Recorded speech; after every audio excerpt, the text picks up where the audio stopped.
بسم اللہ الرحمن الرحیم۔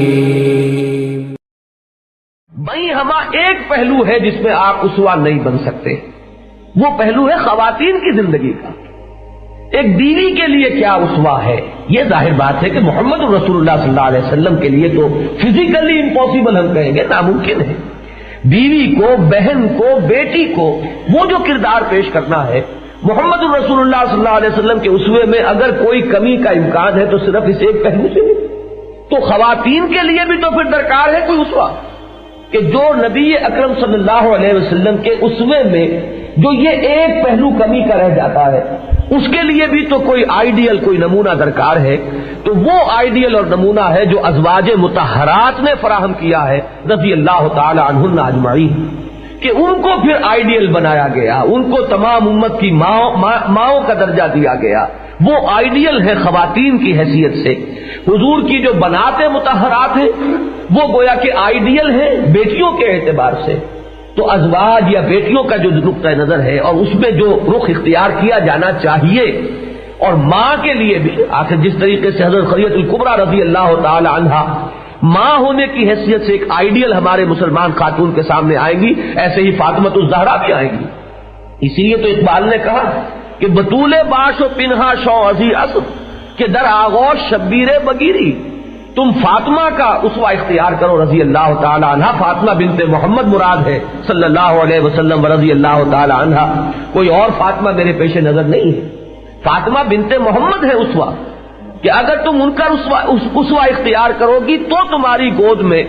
حسن اور حسین جیسے پھول جو ہیں وہ کھل سکتے ہیں، لیکن اگر ان کا اسوہ اختیار نہ کرو گی تو پھر گودیں جو ہیں وہ ظاہر بات ہے کہ جن کانٹوں سے آج بھری ہوئی ہیں اسی طرح کا جھاڑ جھکاڑ اور اسی طرح کے کانٹے جو ہیں وہ ان گودوں کے اندر آئیں گے۔ تو یہ ہے اصل میں اسوہ نسوانی اسوے کے لیے جو ضرورت ہے۔ تو آئیڈیل کون ہے؟ ظاہر بات ہے ازواج مطہرات۔ بیٹیوں میں اور باپ میں بھی کچھ نہ کچھ حجاب ہوتا ہے۔ ظاہر بات ہے کہ کامل جو معاملہ ہے قرب اور اتصال کا بتمام و کمال وہ تو ازواج ہی کے ساتھ ہو سکتا ہے۔ لہذا ازواج کو جو یہاں خطاب کیا گیا وہ اس پہلو سے کہ یہ ہے آئیڈیل تمام مسلمان خواتین کے لیے۔ یہی وجہ ہے کہ میں نے جو آیات پڑھی ہیں اس سے پہلے کی دو آیات میں ازواج مطہرات کو خطاب کر کے کہا گیا کہ تم عام خواتین کی طرح اپنے آپ کو نہ سمجھو، تم اگر کوئی نیکی کرو گی تو تمہیں دوہرا اجر ملے گا، اور اگر تم کوئی غلطی کرو گی تو تمہاری پکڑ بھی دوہری ہوگی، سزا بھی دوہری ملے گی۔ اس کی وجہ کیا ہے کہ جو آئیڈیل ہو اس آئیڈیل کا تھوڑا سا نقص جو ہے وہ تو پھر بہت نمایاں ہو جائے گا دوسروں میں۔ جو نمونہ جو بن رہا ہے اس کی تھوڑی سی کمی اس کو تو لوگ دلیل بنا لیں گے اپنی بڑی بڑی کوتاہیوں کے لیے۔ لہذا تمہاری جو یہ نازک حیثیت ہے کہ تم اسوہ ہو تمام امت مسلمہ کی خواتین کے لیے تا قیام قیامت، لہذا تمہاری اگر کوئی خطا ہوئی تو تمہاری پکڑ دوہری ہو جائے گی، اور چونکہ پکڑ دوہری ہو رہی ہے لہذا اس کو بیلنس کیا جانا چاہیے کہ تم اگر نیکی کے روش اختیار کرتی ہو تو تمہارا اجر بھی دوہرا ہوگا۔ اس تمہید کے بعد فرمایا یا نساء نبی، اے نبی کی بیویوں، لستن کاحد من النساء، تم عام خواتین کے مانند نہیں ہو، ان اتقیتن فلا تخضعن بالقول،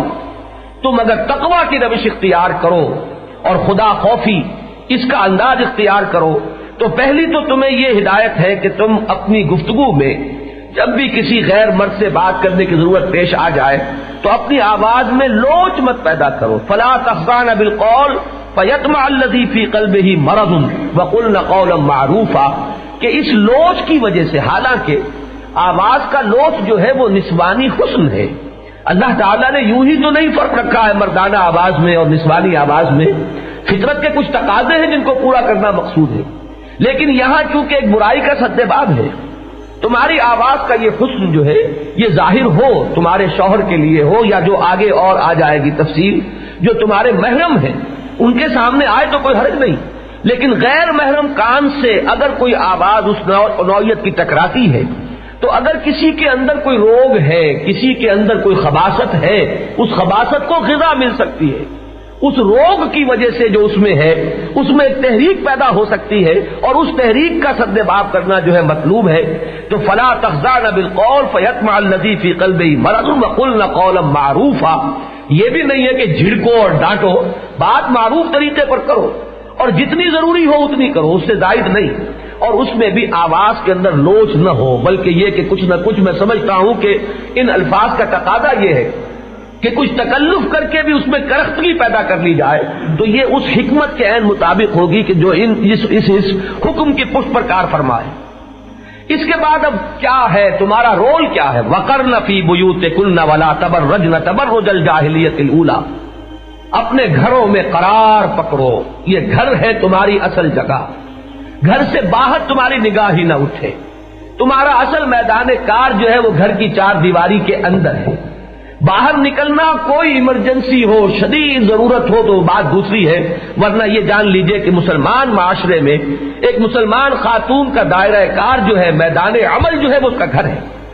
وَقَرْنَ فِي بُيُوتِكُنَّ، اور مزید اس میں وضاحت فرما دی وَلَا تَبَرَّجْنَ تَبَرُّجَ الْجَاهِلِيَّةِ الْأُولَىٰ. یہ بے رے اور جیم کا مادہ عربی زبان میں آتا ہے کسی چیز کے نمایاں ہونے کے لیے. برجیاں جو بنتی تھی فصیلوں کے اوپر برجی، تو ظاہر بات ہے کہ جب دور سے کوئی آتے تھے لوگ تو سب سے پہلے سب سے اونچی چیز نظر آئے گی، کیونکہ وہ سب سے زیادہ نمایاں ہوتی تھی، اس لیے ان کو برجی کہا جاتا اسی اعتبار سے. تو تبرج کے معنی ہے لوگوں کی نگاہوں میں آنا، کھبنا، کوئی ایسا انداز اختیار کرنا کہ مردوں کی نگاہیں اٹھیں. یہ ہے در حقیقت تبرج. اور یہ جان لیجئے، میں نے پچھلی مرتبہ بھی عرض کیا تھا کہ واقعہ یہ ہے کہ حسن اپنا اظہار چاہتا ہے، قوت اپنا اظہار چاہتی ہے، طاقت جہاں کہیں ہوگی وہ بھی ظہور اس کی فطرت میں ہے. اسی پہلو سے تو حکم دینے کی ضرورت پیش آ رہی ہے. لیکن یہ کہ تم یہ سمجھ لو کہ تمہارا یہ جو حسن کا ظہور ہے یا اظہار ہے، یہ ایک مخصوص دائرے سے باہر نہیں جانا چاہیے. وہ اس کا آگے بات آ جائے گی کہ تمہاری زینت کن کن لوگوں کے لیے ہے، اس سے آگے جو ہے اس کا ظہور جو ہے وہ پسندیدہ نہیں ہے. تو اگر سڑکوں پہ نکلو گی، میں آپ سے صاف عرض کرتا ہوں کہ چاہے عورت ڈھکی ہوئی ہو پورے طور پر، عورت کی چال میں بھی ایک حسن ہے، عورت کا جو انداز ہے اس کے اندر بھی ایک کشش ہے، اس کے قد و قامت کے اندر بھی فتنہ مضمر ہے. جو غالب نے کہا ہے کہ وہ سرو قد ہے وہ قیامت کے فتنے سے کم جانتے ہیں. تو یہ باتیں آخر یوں ہی تو نہیں آ گئی. تو یہ ساری چیزیں جو ہے ناگزیر حد تک جو ہے برداشت کی جا سکتی ہیں، لیکن نکلو ہی کیوں؟ اگر ضرورت نہیں ہے تو خامخواہ نکل کر آنا بھی، یہ بھی خامخواہ مردوں کی نگاہ میں آنا ہے، چاہے ڈھکے اور پورے طور پر ستر اور لباس جو ہے وہ پہن کر عورت نکلی. تو اس کی بھی حتی الامکان جو ہے ممانعت ہے کہ بغیر کسی حقیقی اور واقعی اور ناگزیر ضرورت کے خاتون کو گھر سے باہر نہیں نکلنا چاہیے. جمعے کی نماز کی اہمیت آپ کو معلوم ہے کتنی ہے، لیکن خواتین پر واجب نہیں ہے. یہ دوسری بات ہے کہ وہ اگر آئے تو ممنوع بھی نہیں ہے اگر صحیح انتظام ہو. بدقسمتی سے انتظام صحیح نہیں ہے. ہم نے جو مسجد بنائی ہے قرآن اکیڈمی میں، ہم نے خواتین کے لیے باتھ رومز علیحدہ بنائے ہیں، ان کی سیڑھی علیحدہ ہے، ان کا راستہ علیحدہ ہے، ان کا پورا ہال جو بنایا علیحدہ بنایا ہے. ہمارے ہاں اس کا اہتمام نہیں ہے. ضرورت ہے اس دور میں خاص طور پر. آخر خواتین کو دین کی یہ معلومات کہاں ملیں گی، جبکہ سارے جو ذرائع دوسرے ہیں وہ تو کسی اور طرف انہیں کھینچ رہے ہیں. تو اس میں بڑی حکمت ہے کہ منع نہیں کیا گیا، ورنہ تقاضا تو یہ ہے کہ حضور نے فرمایا کہ عورت کی نماز مسجد کے بجائے گھر میں افضل ہے، گھر کے صحن سے بجائے گھر کے دالان میں اس سے بھی افضل ہے، گھر کے دالان سے اندر گھس کر کمرے میں پڑھے گی تو وہ اس سے بھی افضل ہے، اور کمرے میں بھی اگر کوئی بغلی کوئی کوٹھڑی ہے وہاں پڑھے گی تو وہ اس سے بھی افضل ہے. یہ ہے اصل میں وہ منشا جو شریعت کا ہے کہ وہ کس طریقے سے مستور ہونے کا معاملہ، چھپے ہوئے ہونے کا معاملہ. مستورات ہم کہتے ہیں اسی لیے ہیں کہ یہ در حقیقت ان کا نگاہوں سے مخفی رہنا جو ہے اسی میں در حقیقت ان کا حسن ہے، ان کی رعنائی ہے. حکمتیں جو ہے وہ اسی کے اندر مضمر ہے اور پوشیدہ ہے. تو اسی طریقے سے جنازے کے ساتھ جانا کتنی بڑی نیکی ہے، لیکن عورتوں کو روک دیا گیا. اتباع جنائز سے حضور نے خواتین کو منع کر دیا ہے، جنازے کے ساتھ نہیں جانے کی ضرورت ہے، یہ مردوں کا کام ہے.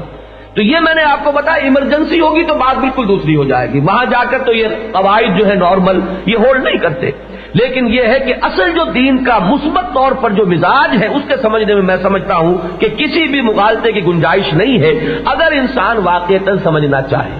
دین کو موم کی ناک بنا کر اپنے پیچھے لگانا ہو تو بات اور ہے، لیکن اگر دین کا اتباع کرنے کا ارادہ کر لیا جائے تو پھر کوئی چیز مخفی نہیں ہے، ڈھکی چھپی ہوئی نہیں ہے، ایسے نہیں ہے کہ اس کو سمجھنے کے اندر دقت ہو رہی ہو۔ فرمایا وَأَقِمْنَ الصَّلَاةَ، تمہارا جو پازیٹو کردار ہے نماز قائم کرو، آتین الزکاۃ، زکات ادا کرو، وَأَطِعْنَ اللَّهَ وَرَسُولَهُ، اللہ اور اس کے رسول کی اطاعت میں اور آگے بڑھو۔ انما یرید اللہ لیذھب عنکم الرجس اہل البیت، اے نبی کے گھر والوں، اللہ تو یہ چاہتا ہے کہ تم سے ہر نوع کی برائی کو، خرابی کو، نجاست کو خوب دھو کر، رگڑ رگڑ کر تمہیں پاک اور صاف کر دے۔ وَیُطَہِّرَکُمْ تَطْہِیرًا، عربی زبان میں ایک تو باب تفعیل جو ہے تطہیر، یہ آتا ہے بہت اہتمام سے کسی چیز کو پاک کرنا اور صاف کرنا، اور بالکل اس کو ہر طرح کی نجاست اور گندگی سے بڑے اہتمام کے ساتھ اسے دھو دینا اور صاف کر دینا۔ پھر عربی زبان میں جب فعل کے بعد مصدر لایا جائے، ضربتہ ضربن، میں نے اسے مارا، جیسے کہ مارا جاتا ہے، یوں ہی نہ سمجھنا کہ معمولی سی مار ماری، ضربتہ ضربن، میں نے مارا اسے جیسا کہ مارنے کا حق ہے۔ تو فرمایا لیطہرکم تطہیرا، اللہ تو یہ چاہتا ہے کہ تمہیں اتنا پاک باز بنا دے، اتنا تصفیہ قلب تمہارا ہو جائے، اتنا تزکیہ نفس ہو جائے، تمہاری سیرتوں اور شخصیتوں کے اندر اتنی تطہیر ہو جائے کہ جس کے بعد تم واقعتاً ابد الآباد تک کے لیے وہ جو ایک کمی ہے اسوہ رسول میں، اس کمی کی تلافی کما حقہ کر سکو۔ اس کے لیے ظاہر بات ہے کوئی معمولی تطہیر جو ہے وہ کافی نہیں ہو سکتی۔ محمد الرسول اللہ صلی اللہ علیہ وسلم کے ہم پلہ ہونا ہے تمہیں، کہ امت کی تمام خواتین کے لیے قیامت تک کے لیے تمہیں اسوہ بننا ہے۔ اب اس میں ذرا دو باتیں نوٹ کر لیجئے، ایک تو یہ کہ ان دو سے ضمنی بات اگرچہ ہے لیکن ہے بہت اہم۔ اس مقام کو کوئی اللہ کا بندہ پڑھے ہر تعصب سے اپنے ذہن کو پاک کر کے، تو کیا وہ سمجھ سکتا ہے کہ یہ خطاب جو ہے یہ ازواج مطہرات سے نہیں ہو رہا بلکہ کسی اور سے ہو رہا ہے؟ یہ آیت ہے جس کو لے کر وہ اہل بیت والا مضمون اور اس کے ساتھ وہ 5 افراد پنجتن پاک کا تصور جو ہے وہ اس کے ساتھ چسپاں کر دیا گیا ہے، اور ہر مسلمان کے ذہن پہ بیٹھا ہوا اہل بیت یہ ہے۔ اہل بیت قرآن کی روح سے کون ہے؟ ازواج مطہرات ہے۔ یہ ٹھیک ہے کہ بنات مطہرات بھی اس میں شامل ہو جائیں گی، کیوں نہیں ہوں گی، لیکن صرف فاطمہ نہیں ہوں گی، اس میں ام کلثوم بھی ہوں گی، اس میں حضرت زینب بھی ہوں گی، جتنی بھی آپ کی بیٹیاں ہیں وہ سب بھی شامل ہوں گی، اور جو جتنا قریب ہے، ٹھیک ہے حضرت علی چچا زاد بھائی بھی ہیں، داماد بھی ہیں، کیوں نہ ہوں گے، وہ اہل بیت میں آ جائیں گے۔ دائرہ بڑھتا چلا جاتا ہے، لیکن اولین دائرہ کے جن سے خطاب ہو رہا ہے یہ کون ہے؟ یا نساء نبی، اے نبی کی بیویوں، اے نبی کی عورتوں۔ اہل البیت کس کو کہا جائے گا؟ تو یہ گفتگو تو ان سے ہو رہی ہے۔ قرآن مجید میں ایک ہی اور مقام ہے جس پر اہل بیت کا لفظ آیا ہے، اور وہ ہے حضرت ابراہیم علیہ السلام سے جب گفتگو ہو رہی ہے فرشتوں کی، اور حضرت سارہ بھی کھڑی تھی۔ جب فرشتوں نے خوشخبری دی کہ آپ کے ہاں بیٹا ہوگا، تو حضرت سارہ بوڑھی پھوس اور حضرت ابراہیم 100 برس کی عمر، تو انہوں نے اپنا آپا پیٹ لیا کہ میں اس بڑھاپے میں جنوں گی، اور یہ میرا جو شوہر ہے یہ بھی بڈھا پھوس ہے، وہذا بالی شیخا آلے تو وانا عجوزن، کیا میں جنوں گی، میں بڑھیا پھوس، وہذا بالی شیخا۔ تب فرشتوں نے کہا کہ نہیں، اللہ کی رحمتیں ہوں تم پر، السلام علیکم یا اہل البیت، اے گھر والوں، نبی کے گھر والوں۔ کس سے کہا جا رہا ہے؟ وہاں تو کوئی اور ہے بھی نہیں، صرف حضرت سارہ ہے۔ تو اہل بیت نبی سے مراد اصلاً ہے ازواج النبی رضی اللہ تعالی عنہن۔ البتہ یہ ہے کہ طبعاً اس میں یقیناً بنات بھی ہیں، آپ کے داماد بھی ہیں، جو بھی رشتہ داری کا ایک دائرہ ہے وہ یقیناً اس میں شامل ہے، لیکن وہ طبعاً ہوگا۔ دوسری بات یہاں سے یہ معلوم ہو گئی، غور کیجئے، اللہ تعالیٰ فرماتا انما یرید، اللہ کا یہ ارادہ ہے، تو اللہ تعالیٰ جس چیز کا ارادہ پورا فرما لے، کیا اس کام میں کوئی کمی بھی رہ سکتی ہے؟ غور طلب بات ہے، وہ تو فعال لما یرید ہے، جو ارادہ کر لے کر گزرنے والا ہے، کیا اسے کسی اور سے سینکشن لینی ہے؟ کیا کوئی منظوری جو ہے اس کے بغیر اس کا ارادہ پورا نہیں ہو سکتا؟ کسی اور کی منظوری؟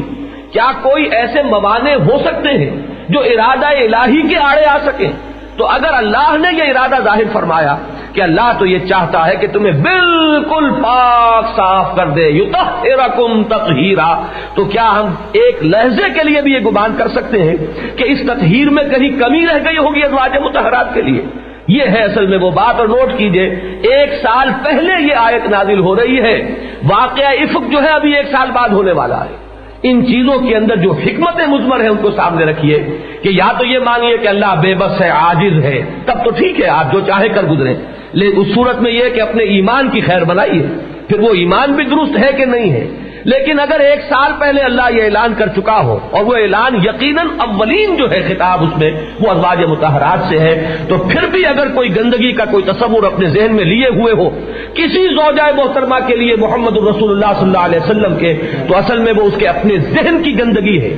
اس کا اپنا بھیجا جو ہے وہ سنڈاس کے مانند متعفن ہے، ورنہ یہ ہے کہ کسی بھی زوجہ مطہرہ محمد الرسول اللہ صلی اللہ علیہ وسلم کے گھر میں آنے والی کسی خاتون کے بارے میں ایسا کوئی خیال تک ذہن میں اور قلب کے کہیں کسی گوشے میں آنا جو ہے ممکن نہیں ہے۔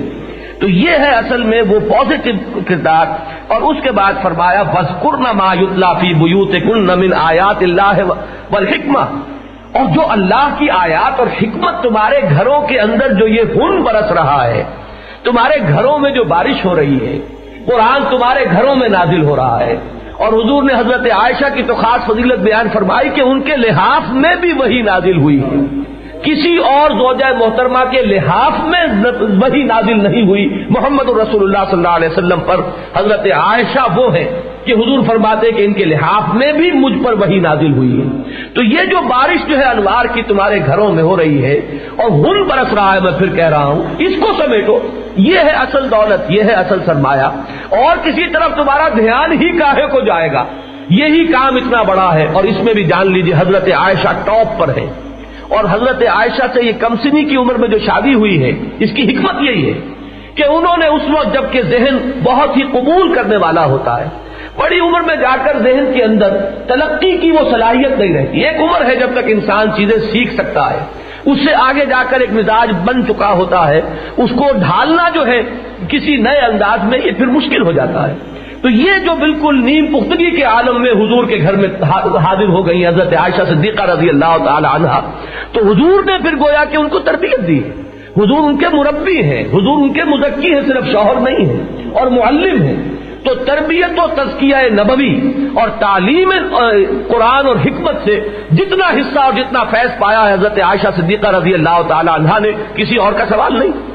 اس پہلو سے وہی ہے، پھر ہم جانتے ہیں تاریخی اعتبار سے بھی ثابت ہے کہ وہی سب سے بڑی معلمہ امت بن گئی، نہ صرف خواتین کے لیے، ان کی تعلیم کا دائرہ تو مردوں تک پھیلا ہے، پردے میں ہوتی تھی اور آتے تھے اور لوگ سوال کرتے تھے، سوال جواب تھا۔ اور یہ اللہ تعالیٰ نے حضرت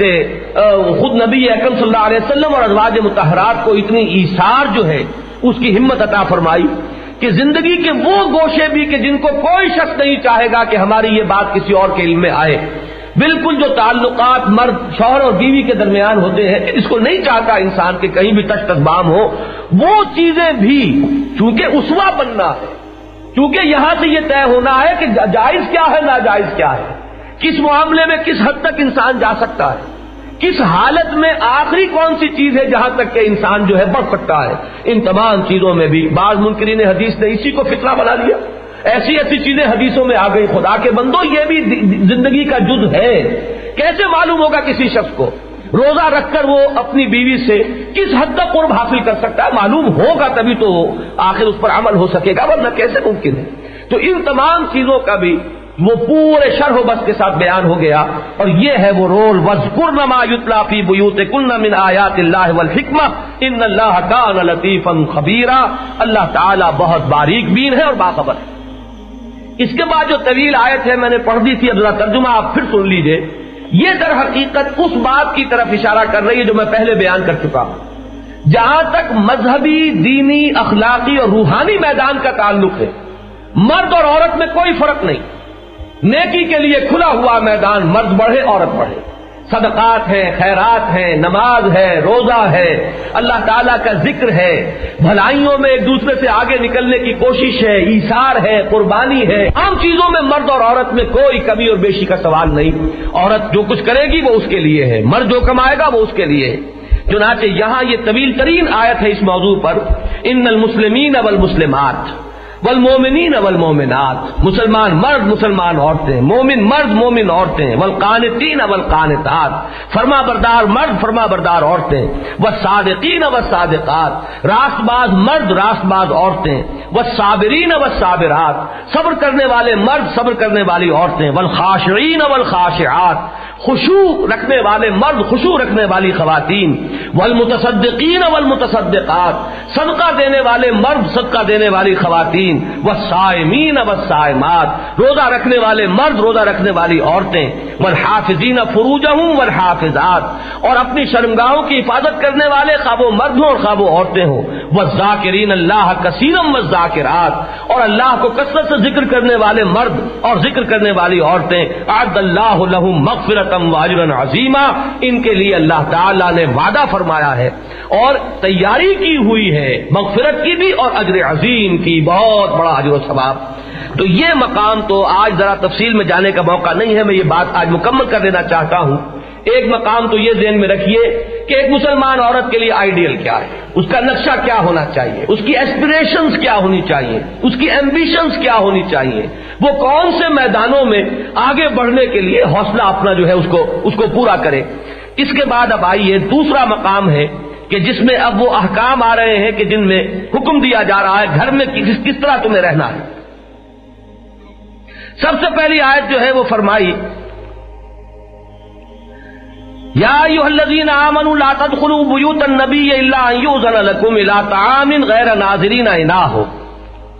اہل ایمان نبی کے گھروں میں داخل نہ ہوا کرو سوائے اس کے جبکہ تمہیں بلایا جائے کھانے کے لیے۔ دعوت کا اہتمام اگر ہے، حضور کے ہاں دعوت ہے تو آؤ جب کھانے کا وقت ہو، غیر ناظرین اناہ ہو، یہ ایسا نہ ہو کہ وقت سے پہلے ہی پہنچ جاؤ اور اب انتظار ہو رہا ہے کھانے کا۔ ولیکن اذا دعیتم فادخلوا، جب تمہیں بلایا جائے تو داخل ہو۔ فاذا طعمتم فانتشروا، اور جب کھانا کھا چکے تو اب جاؤ اپنے گھروں کو لوٹ جاؤ، منتشر ہو جاؤ۔ ولا مستأنسین لحدیث، اب یہ نہیں کہ حضور کی گفتگو سے متمتع ہونے کے لیے بیٹھے ہوئے ہیں اور وہاں سے جو ڈیرا لگایا ہے تو وہاں سے اٹھنے کا نام نہیں لے رہے۔ ان ذالکم کان یؤذی النبی،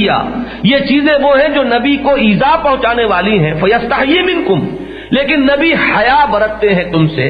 وہ مربت کی وجہ سے تم سے کچھ کہہ نہیں سکتے۔ واللہ لا یستحیی من الحق، اور دیکھو اللہ کو تو صحیح بات کے بیان کرنے میں کوئی حیا نہیں ہے۔ یہ پہلا حکم آیا اس سلسلے میں کہ نبی کے گھروں میں ایک تو بے محابانہ چلے جانا، پہلے سے جا کر، ظاہر بات ہے کہ گھر کوئی وہ 8 ایکڑ پر بنی ہوئی کوٹھیاں تو تھی نہیں کہ مردانے علیحدہ زنانے علیحدہ، چھوٹے چھوٹے حجرے ہیں اور اسی میں ساری ضروریات پوری ہو رہی ہیں۔ جا کر اگر بیٹھ گیا ہے تو اب ظاہر بات ہے کہ وہ جو ان کا کام ہے پردے میں رہتے ہوئے اپنے ستر اور حجاب کو ملحوظ رکھتے ہوئے اپنی ذمہ داریوں کو ادا کرنا مشکل ہے۔ یہ تو ہو سکتا کھانا تیار ہو گیا رکھ دیا گیا، اب وہ خاتون کہیں ایک طرف ہو گئی اور لوگ کھانے والے جو آ کر کھائیں اور پھر اس کے بعد چلتے بنے۔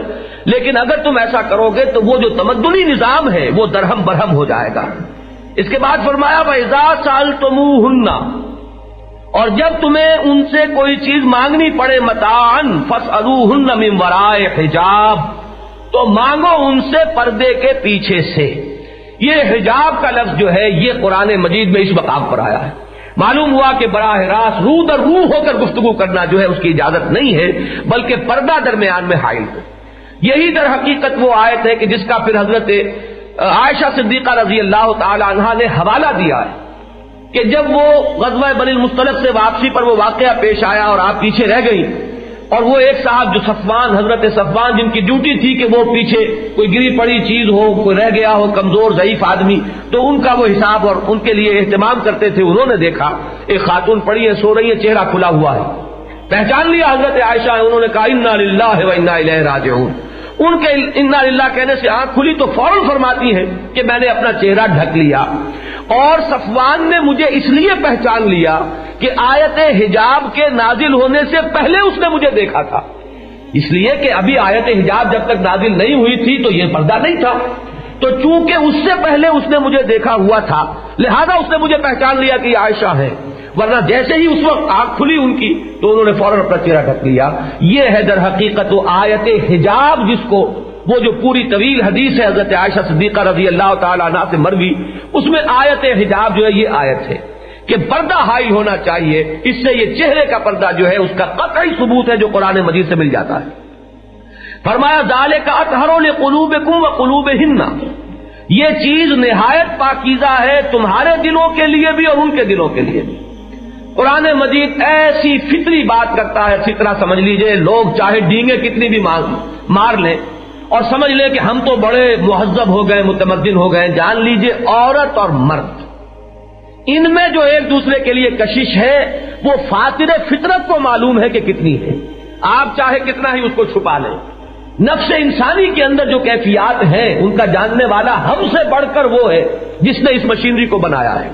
اس میں کیسے کیسے احتمالات ہیں کہ جو پیدا ہو جاتے ہیں وہ جانتا ہے. لہذا اس کا فیصلہ یہ ہے کہ تمہارے لیے بھی اور ان کے دلوں کے لیے بھی زیادہ جو پاکیزہ طریقہ ہے وہ یہی ہے. وَمَا كَانَ لَكُمْ أَن تُؤْذُوا رَسُولَ اللَّهِ وَلَا أَن تَنكِحُوا أَزْوَاجَهُ مِن بَعْدِهِ أَبَدًا. اور دیکھو تمہارے لیے یہ جائز نہ ہوگا کہ تم ایذا پہنچاؤ اللہ کے رسول کو، اور یہ کہ ان کے بعد ان کی بیویوں سے شادی کرو کبھی بھی، خیال بھی دن میں لاؤ. وہ تو تمہارے لیے امہات کے درجے میں ہے. ان ذالکم کان عند اللہ عظیما، یہ چیز اللہ کے نزدیک بہت بڑی ہوگی، بہت بڑا گناہ، بہت بڑی جسارت ہوگی.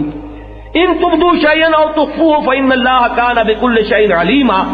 اگر تم کوئی چیز ظاہر کرو گے یا چھپاؤ گے تو اللہ کو تو ہر چیز معلوم ہے.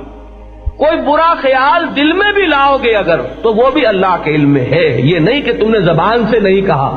لیکن دل میں بھی اگر کوئی برا خیال آ گیا ازواج النبی کے لیے تو جان لو کہ اللہ کو خوب معلوم ہے اور اللہ تم سے ایک ایک چیز کا حساب لے گا.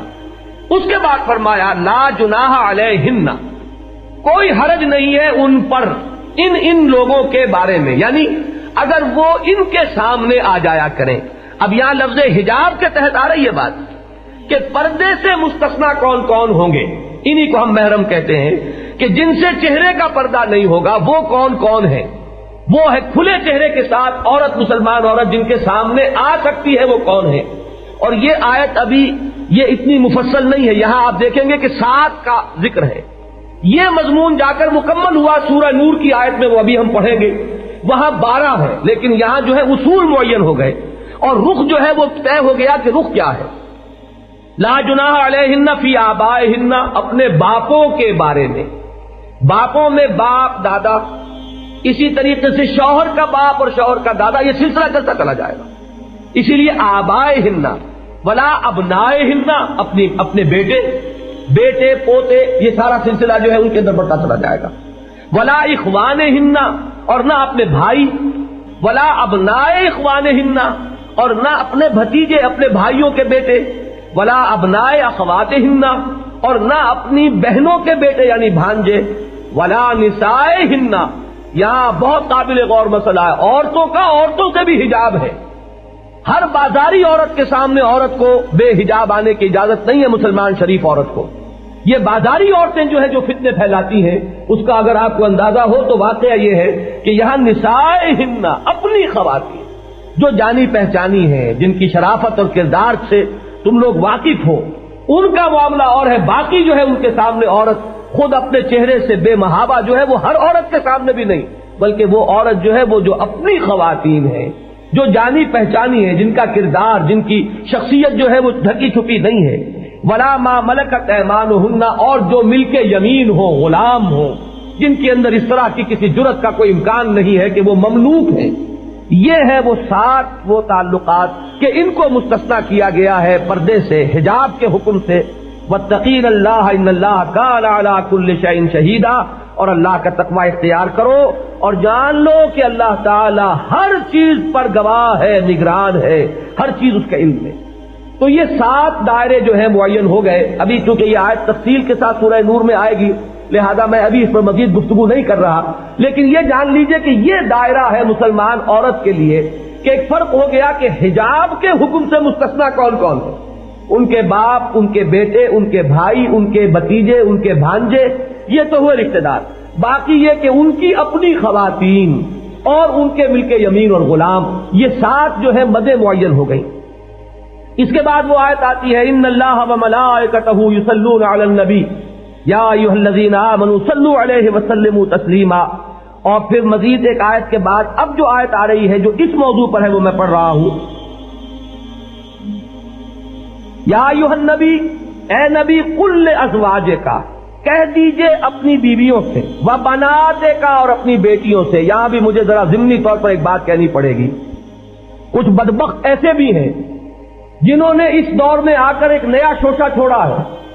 کہ حضور کی بیٹی تو ایک ہی ہے، فاطمہ رضی اللہ تعالی عنہ، باقی بیٹیاں حضور کی ہے ہی نہیں۔ وہ تو ربیبہ ہے، یعنی حضرت خدیجہ الکبریٰ رضی اللہ تعالی عنہا کے کسی سابق شوہر سے بیٹیاں ہیں جو حضور کی گود میں آ گئی، اس لیے کہ حضرت خدیجہ سے ان کا نکاح ہو گیا۔ حالانکہ تمام کتابوں میں، سنی کتابیں ہوں، شیعہ کتابیں ہوں، حدیث کی اور تاریخ کی تمام کتابوں میں آج سے پہلے یہ بات نہیں تھی۔ حضور کی بنات جو ہے وہ 4 مانی گئی ہیں، اور حضور کی بنات، وہ حضور کی ازواج کی بنات نہیں۔ یہاں ایک لفظ ہے جو قرآن سے ثابت کر رہا ہے، قل ازواجک و بناتک، یہاں پہ زوج کی بھی جمع آئی، ازواج، حضور کی ازواج متعدد ہے، اور اگر بیٹی ایک ہوتی تو بنتے کا ہوتا، اپنی بیٹی سے کہہ دیجئے۔ یہاں فرمایا بناتے کا، تو بنات کا اطلاق جو ہے کم سے کم 3 پر ہوگا۔ عربی میں ایک کے لیے واحد کا صیغہ، 2 کے لیے تثنیہ کا صیغہ علیحدہ ہوتا ہے، اور جمع جو ہے عربی میں وہ کم سے کم 3 پر اس کا اطلاق ہوگا۔ تو کم سے کم 3 بیٹیاں محمد الرسول اللہ صلی اللہ علیہ وسلم کی قرآن مجید سے ثابت ہیں۔ مرکز و محور قرآن ہے۔ ہاں اگر دل میں یہی چور ہو کہ یہ قرآن وہ ہے ہی نہیں، وہ قرآن تو کہیں گم ہو گیا، یہ قرآن محرف ہے، اگر دل میں یہ چور ہو، اللہ بچائے اس سے، تب تو ٹھیک ہے، میری یہ ساری بات جو ہے پھر بے بنیاد ہو جائے گی، اس لیے کہ میرے لیے تو سند آخری جو ہے وہ قرآن مجید ہے۔ لیکن یہ کہ جن کے دلوں میں بھی اس چیز سے جن کے دلوں کو اللہ نے محفوظ رکھا ہوا ہو اور قرآن کی انٹیگریٹی پر یقین دلایا ہوا ہو انہیں یقین ہو کہ یہ قرآن وہی ہے جو محمد رسول اللہ صلی اللہ علیہ وسلم پر نازل ہوا ہے، ان کے لیے پھر کسی اور دوسری دلیل کی ضرورت نہیں ہے، تاریخ ثابت کرے نہ کرے اور کچھ اور روایات اس کی تائید میں ہو یا خلاف ہو، لیکن یہ کہ قرآن مجید ثابت کر رہا تو وہ کفایت کرے گا۔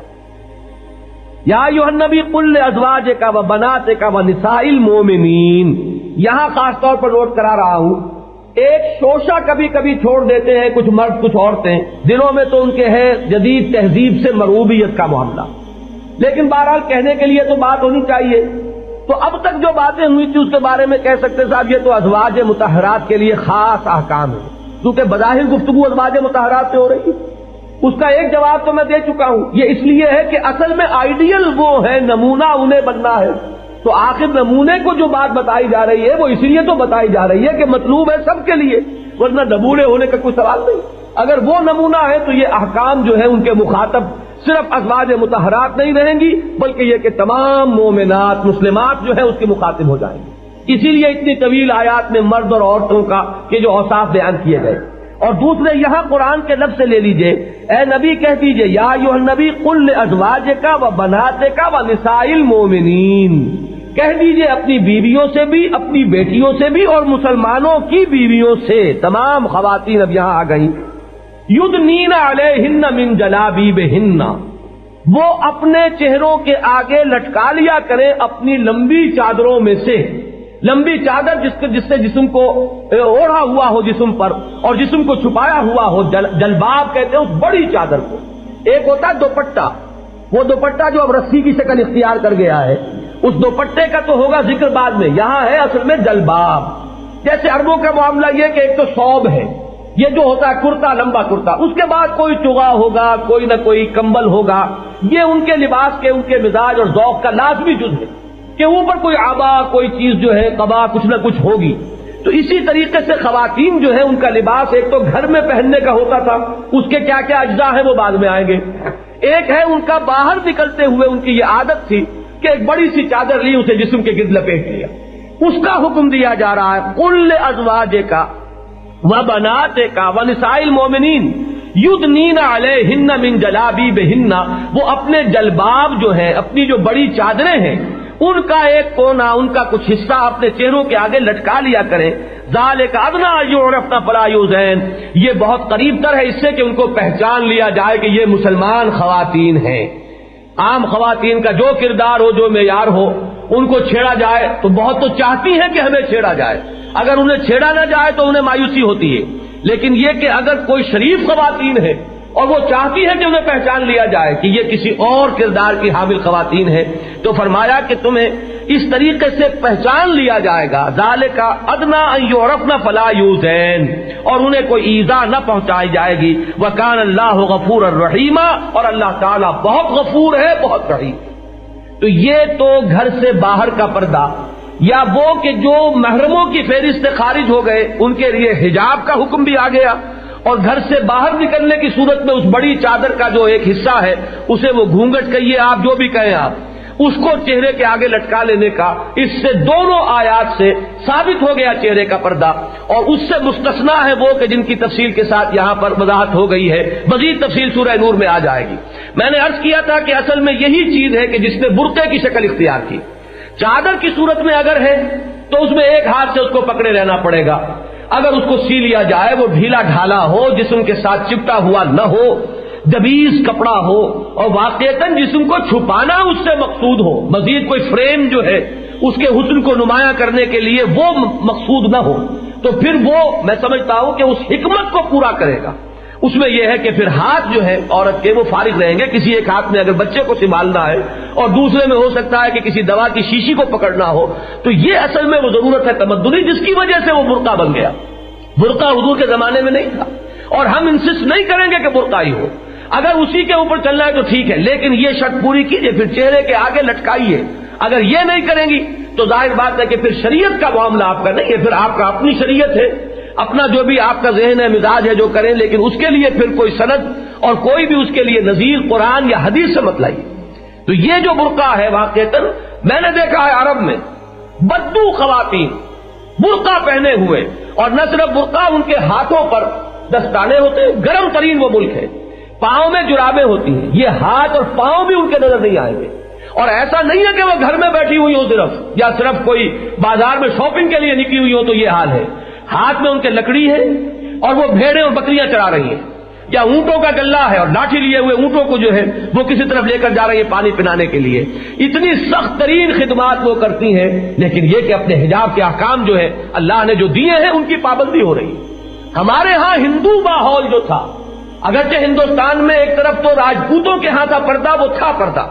لیکن عام طور پر جو ہے یہ پردہ ہندوستان میں نہیں تھا. لہذا ہمارا جو وہ ہندوانہ پس منظر ہے وہ ہے در حقیقت جو ہمارے دیہاتوں میں پھیلا ہوا ہے، اور اس کو دلیل بنا رہے ہیں کہ دیہاتی عورت جو ہے وہ پردہ کیسے کر سکتی ہے. پردہ کون سی چیز مانے ہے اس میں کہ وہ اسی طریقے سے اپنے جسم کو ڈھکے ہوئے ہو، اور اس نے اپنے سر پر روٹی رکھی ہوئی ہو اپنے شوہر کے لیے، اور وہ جا رہی ہو کھیت میں، کوئی چیز مانے نہیں. ان تمام چیزوں کو اگر کرتے ہوئے ان کی پابندی، اگر بھیڑیں بکریاں چرائی جا سکتی ہیں، ان کو چارہ ڈالا جا سکتا ہے، اونٹوں کی گلہ بانی کی جا سکتی ہے، اگر پانی لایا جا سکتا ہے، تو کوئی وجہ نہیں ہے کہ کھیت کا کام نہ ہو سکے. اس میں یہ ساری حدود جو ہے برقرار رکھی جا سکتی ہے اگر نیت موجود ہو اور ارادہ موجود ہو. اور ارادہ یہ ہو کہ اللہ اور اس کے رسول کے حکم کی ہمیں اطاعت کرنی. لہذا یہ تو ہو گیا پردے کا وہ ایک پہلو جو گھر سے باہر کا ہے. اب جو آخری سورہ نور کی آیات میں آپ کو سنانا چاہتا ہوں، اب اس کی طرف آ جائیے.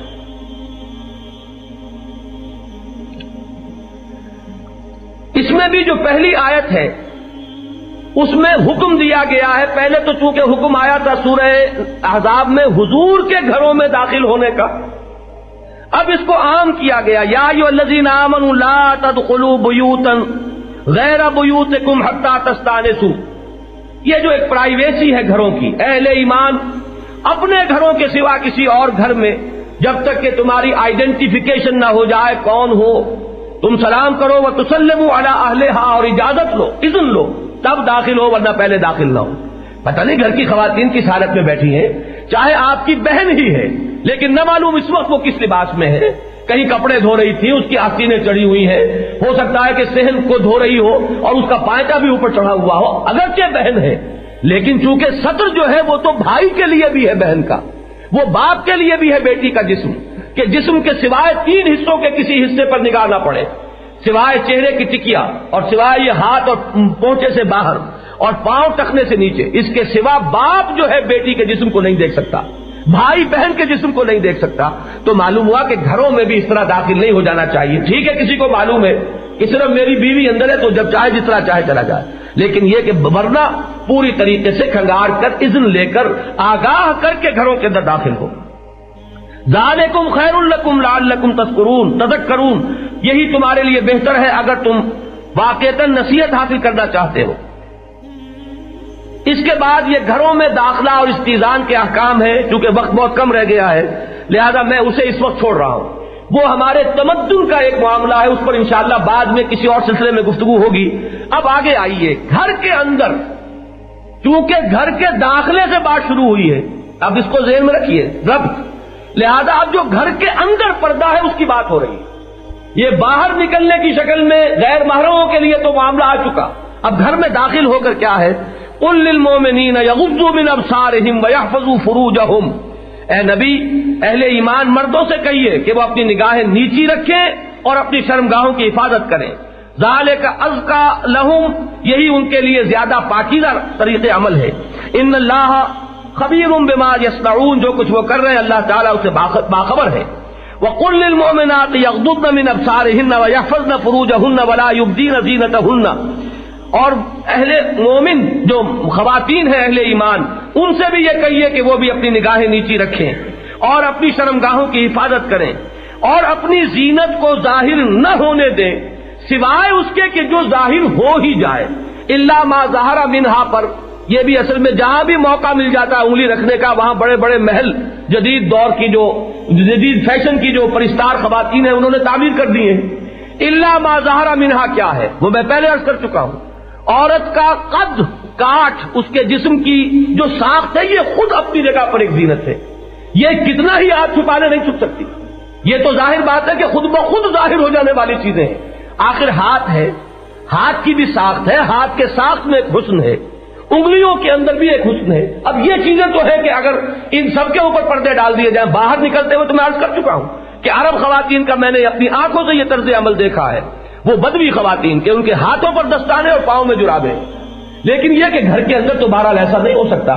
تو یہ جو زینت از خود ظاہر ہو جاتی ہے، کتنا ہی چھپائیں آپ، وہ تو بہرحال چھپنے والی چیزیں نہیں ہیں۔ اس لیے فرمایا کہ جو چیزیں چھپ ہی نہ سکتی ہوں ان کے علاوہ جو ہے مزید اپنی زیبائش یا زینت کا اظہار جائز نہیں ہے۔ وَلْيَضْرِبْنَ بِخُمُرِهِنَّ عَلَى جُيُوبِهِنَّ، اب یہ آ گیا خمار کا لفظ، یہ ہے وہ اوڑھنی کے جو گھر میں اوڑھی جاتی ہے، اپنی اوڑھنیوں کے بکل مار لیا کریں اپنے گریبانوں پر، کیونکہ یہ بہرحال چاہے آپ نے کرتا پہنا ہوا ہے، دبیج کرتا ہے، لیکن سینوں کے ابھار جو ہے وہ نمایاں ہو جائیں گے، ان کو کسی نہ کسی طور سے چھپانا جو ہے وہ ضروری ہے، لہذا اس کے لیے خاص طور پر علیحدہ سوچئے کہ یہ قرآن مجید ہے، ایک ایک لفظ اس کا قیمتی ہے اور اٹل ہے، گنجینہ مانی کا طلسم اس کو سمجھیو جو لفظ کے غالب میرے اشعار میں آوے، یہ کوئی شاعری تو نہیں ہے، یہاں پر اگر الفاظ آ رہے ہیں اور اتنی تاکید کے ساتھ وَلْيَضْرِبْنَ بِخُمُرِهِنَّ عَلَى جُيُوبِهِنَّ، اپنے گریبانوں کے اوپر ان کے بکل مار لیا کریں، وَلَا يُبْدِينَ زِينَتَهُنَّ، اور نہ ظاہر کیا کریں اپنی زینت، الا، اب یہاں سے آیا وہ جو 7 وہاں تھے یہاں 12 ہو گئے، جو بھی دائرہ توسع کا ہے اتنی تفصیل سے وہاں آنے کے بعد مزید کچھ رعایتوں کا اعلان یہاں ہو رہا ہے، تو اب آپ سوچئے کہ اس سے زائد بڑھنا چاہے تو پھر یہ آپ کا فیصلہ ہے۔ جہاں تک تو اللہ تعالیٰ نے رعایت دے دی ہے، اس ابتدائی حکم کے بعد 7 پر 4 اور 5 اور جو ہے اضافے کر دیے گئے مزید توضیح میں، لیکن یہ کہ اس سے آگے بڑھیں گے تو لا تقدموا بین یدی اللہ ورسولہ، اللہ اور اس کے رسول سے آگے مت بڑھو، اس حکم کی خلاف ورزی ہو جائے گی، پھر وہ گویا کہ دائرہ اسلام سے باہر ہونے والی بات ہے۔ وہ کون ہے؟ یہاں فرمایا الا بعولتہن، سب سے پہلے تو یہ کہ ان کی زیبائش اور آرائش اور زینت، اس کے ظہور جو ہے وہ ان کے شوہروں کے لیے ہے اصلاً، بعولتہن او آبائہن، یا اپنے باپ، او آبائے بعولتہن، یا اپنے شوہروں کے باپ، او ابنائہن، یا اپنے بیٹے، او ابنائے بعولتہن، یا اپنے شوہروں کے بیٹے، یعنی سوتیلے بیٹے، اگرچہ ان کے اپنے بطن سے نہ ہو لیکن یہ کہ شوہر کا بیٹا ہے تو وہ بھی اس فہرست کے اندر مزید جو ہے اس کا اضافہ ہو گیا، او اخوانہن، یا اپنے بھائی، او بنی اخوانہن، یا اپنے بھتیجے، او بنی اخواتہن، یا اپنی بہنوں کے بیٹے یعنی بھانجے، او نسائہن، یا اپنی خواتین، میں وضاحت اس کی کر چکا ہوں، او ما ملکت ایمانہن، یا ان کے جو غلام ہیں ملک یمین، اب التابعین غیر اولی الاربۃ، یا وہ تابع لوگ کہ جن کے اندر سرے سے اس کا کوئی امکان نہ رہے،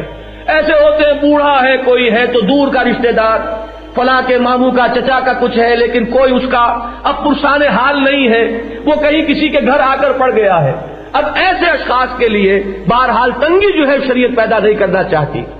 ایسے لوگ جو ہیں جو اتنے تابع ہیں، آپ کی روٹیوں پر پل رہے ہیں اور وہ ان کی کفالت آپ کر رہے ہیں، وہ تابعین غیر اولی الاربا، جو اتنے تابع ہو گئے ہوں کہ ان میں اس قسم کے کسی خیال کا پیدا ہونا جو ہے وہ تقریباً ناممکن ہو چکا ہو۔ من الرجال اب الطفل الذین لم یظہروا علی عورات النساء، یا وہ بچے